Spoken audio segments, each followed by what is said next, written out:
আসসালামু আলাইকুম সুপ্রিয় শিক্ষার্থী বন্ধুরা। গত ক্লাসে আমরা জেরান্ড এবং পার্টিসিপলের প্রথম টেকনিক নিয়ে আলোচনা করেছি এবং আজকে আমরা নতুন আরেকটি টেকনিক নিয়ে আলোচনা করব এবং যার মাধ্যমে আমরা সহজে আইএনজি যুক্ত ওয়ার্ডটি কখন প্রেজেন্ট পার্টিসিপল হবে এবং কখন জেরান্ড হবে এই বিষয়টা ক্লিয়ার করব। চলুন, যারা এখনো পর্যন্ত আমার প্রথম ক্লাসটি দেখেননি জেরান্ড এবং পার্টিসিপলকে নিয়ে, তারা আমার ইজি ইংলিশ উইথ মাহফুজ এই একই নামে ইউটিউব এবং ফেসবুক যে পেজ রয়েছে, দুই জায়গাতেই আপনারা এই ক্লাসগুলো দেখতে পারেন। চলুন আমরা দ্বিতীয় টেকনিক নিয়ে আলোচনা করি। দ্বিতীয় টেকনিকটা হলো এমন যে ভার্বকে যদি কি ওয়ার্ড দ্বারা প্রশ্ন করে উত্তর হিসেবে আইনযুক্ত ওয়ার্ডটা পাই তাহলে সেটা হবে নাউন। তাহলে আমরা যদি বলি এভাবে যে ভার্বকে কি দ্বারা, কি বলতে হোয়াট দ্বারা প্রশ্ন করে, ভার্বকে কি ওয়ার্ড দ্বারা প্রশ্ন করে উত্তর হিসেবে আইএনজি যুক্ত ওয়ার্ড পাওয়া গেলে উহা জিরান্ড হবে।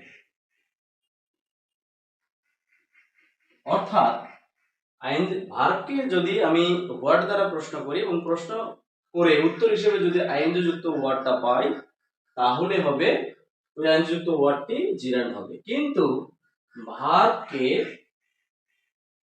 কেমন অর্থাৎ হাউ দ্বারা প্রশ্ন করে উত্তর হিসেবে আইএনজি যুক্ত ওয়ার্ডটি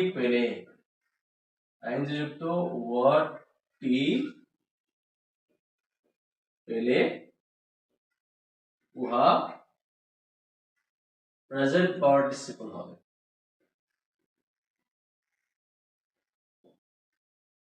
অর্থাৎ ভার্ব প্লাস আইএনজি, একে যদি আমরা কি দ্বারা প্রশ্ন, ভার্ব প্লাস আইএনজি অর্থাৎ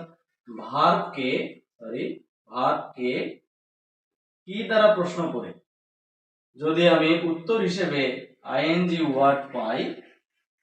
আইএনজি পাই তাহলে ওই ওয়ার্ডটি হবে কি জেরান্ড। এবং ভার্বকে কেমন বা হাউ দ্বারা প্রশ্ন করে যদি আইএনজি ওয়ার্ডটি পাই তাহলে ওয়া হবে প্রেজেন্ট পার্টিসিপল। ভার্বকে কি দ্বারা প্রশ্ন করে যদি উত্তর হিসেবে আইএনজি যুক্ত ওয়ার্ডটি পাই তাহলে ওই ওয়ার্ডটি হবে জিরান্ড। এবং ভার্বকে কেমন দ্বারা প্রশ্ন করে যদি আইএনজি যুক্ত ওয়ার্ডটি পাই তাহলে ওয়া হবে প্রেজেন্ট পার্টিসিপল। চলেন এখন আমরা কিছু উদাহরণ নেই। উদাহরণ, যদি আমি এমন বলি আই লাভ টিচিং, আমি শেখানো পছন্দ করি। ভার্বকে কি পছন্দ করি, আই লাভ হোয়াট, কি পছন্দ করি, টিচিং। তাহলে এই আইএনজি যুক্ত ওয়ার্ডটি হবে একটা জিরান্ড। আবার যদি বলি she likes singing,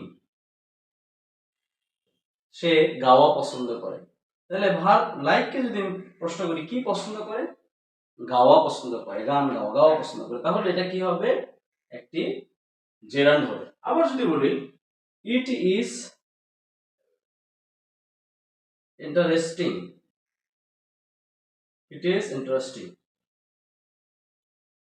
ভার্বকে আমি কি দ্বারা প্রশ্ন করলে ইন্টারেস্টিং পাচ্ছি না, ভার্বকে যদি বলি কেমন, এটা কেমন, তখন উত্তর পাচ্ছি এটা চমৎকার। তার মানে এটাকে যদি আমি হাউ দ্বারা প্রশ্ন করি, কেমন দ্বারা প্রশ্ন করি, তাহলে উত্তর হিসেবে আইএনজি যুক্ত ওয়ার্ডটা পাচ্ছি। সুতরাং এটা কিন্তু আবার প্রেজেন্ট পার্টিসিপল হবে। এটা কিন্তু প্রেজেন্ট পার্টিসিপল হবে। আবার যদি বলি এডুকেশন is enlightening, শিক্ষা কেমন, শিক্ষা হচ্ছে আলো দেয়, মানুষকে আলোকিত করে। শিক্ষা কেমন, ভার্বকে যদি কেমন দ্বারা প্রশ্ন করি তাহলে এনলাইটিং, এই শব্দটা পাই, তাহলে সুতরাং এটা হবে একটা প্রেজেন্ট পার্টিসিপল। Present participle. চলুন আমরা আরো কিছু এক্সাম্পল গ্রহণ করি। এটা হলো,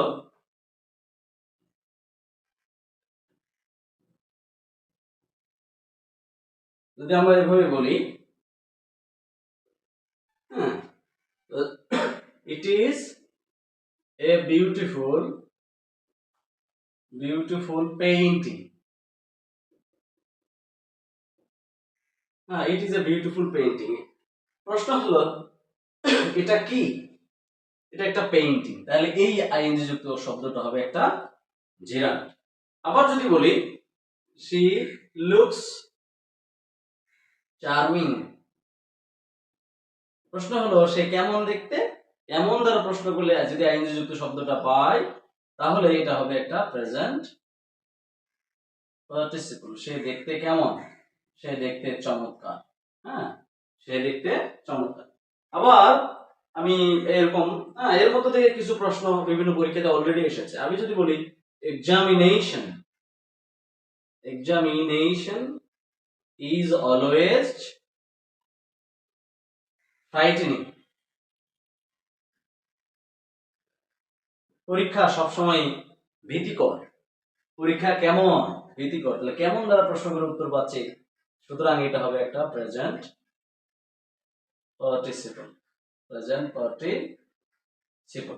এভাবে আমি আরো বিভিন্ন ভিন্ন ভিন্ন উদাহরণ এক্সাম্পল সেট করা যেতে পারে।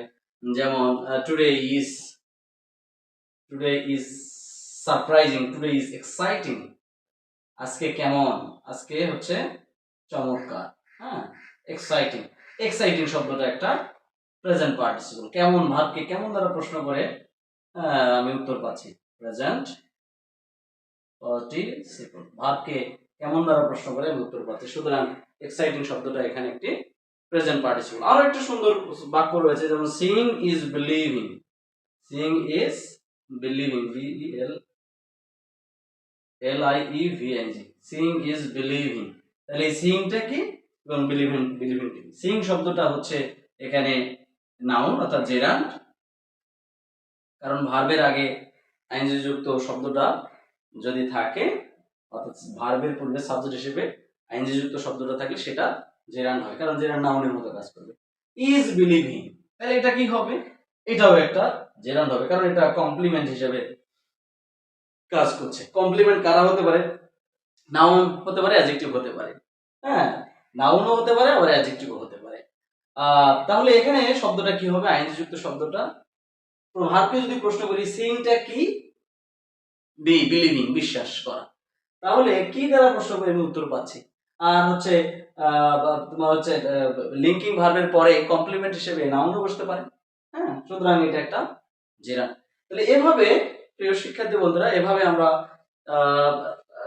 হচ্ছে নাউন জেরান্ড থেকে প্রেজেন্ট পার্টিসিপলকে সুন্দরভাবে আলাদা করতে পারি। আমরা এর আগে একটা টেকনিক দেখিয়েছি যে কিভাবে জেরান্ড থেকে পার্টিসিপলকে আলাদা করব, এবং আজকের ক্লাসে আমরা জেরান্ড থেকে পার্টিসিপলকে আলাদা করার আরেকটি সুন্দর টেকনিক আলোচনা করেছি।